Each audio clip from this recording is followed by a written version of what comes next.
प्रकार से इस बजट को देखते हैं आप? देखो, जहाँ तक अगर चित्तौड़ की बात करें तो चित्तौड़ में जो काम बजट में लिए गए हैं, मैं समझता हूँ कि वो बहुत दिनों से अपेक्षित थे और एक सुविधा के लिए बहुत आवश्यक थे। इस तरह का चयन करके बजट में लिया गया है। जैसे पर्यटन के क्षेत्र में देखें तो रोपवे, क्योंकि किले पर जाने पर जो मुसीबत आती है तो उसके लिए बहुत कमी महसूस हो रही थी और बहुत बात हो रही थी, वो हुआ। और चित्तौड़ को चारों ओर रिंग रोड से कवर करने के लिए बार बार बात उठती थी, कपासन रोड से मानपुरा को जोड़ने के लिए, उधर सेमलपुरा को जोड़ने के लिए, तो उस पर 56 करोड़ जो ब्रिज का पास हुआ है तो ये भी बहुत महत्वपूर्ण है। दूसरी सड़कें भी जो ली गई है सभी विधानसभाओं में, वो भी बहुत चयन करके ली गई तो जिसकी बहुत आवश्यकता थी। इसी तरह से जो कॉलेज लिए गए हैं तो बहुत व्यापक रूप से चित्तौड़गढ़ को इतना बजट मिला, मैं ऐसा सोचता हूँ।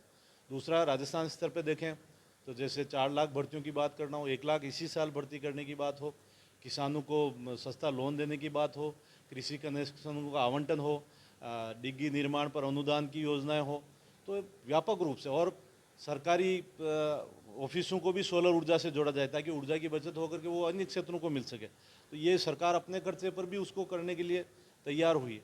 तो ऐसे नवाचार भी खूब है। मैं समझता हूँ कि विकसित राजस्थान बनाने के लिए, उन्नत राजस्थान बनाने के लिए एक बजट गहरी सोच के साथ लाया गया है। मैं समझता हूँ कि जो किया है, आप देखो उसका, जैसे 350 का बिलियन डॉलर की इसको बजट को जो आकार दिया गया है, तो उसको बहुत बड़ा क्षेत्र कवर किया गया और ये बहुत, मैं मानता हूँ कि बहुत आत्मविश्वास भरा कदम है। तो निश्चित ही इससे जो इसका जो अगर स्केल बढ़ेगा तो निश्चित ही काम ज़्यादा होंगे, ये स्पष्ट है।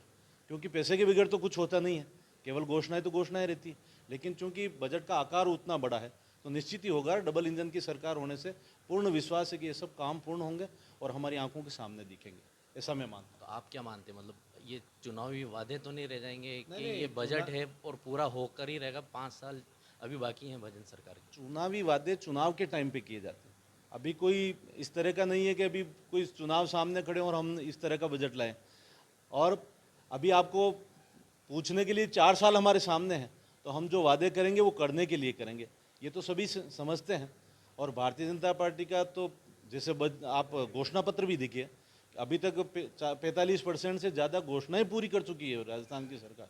तो ये अपने आप में दर्शाता है कि वो केवल घोषणा करने के लिए नहीं बल्कि काम करने के लिए एक योजना बना करके बजट को लाया गया और उसको सबको अचीव करेगा।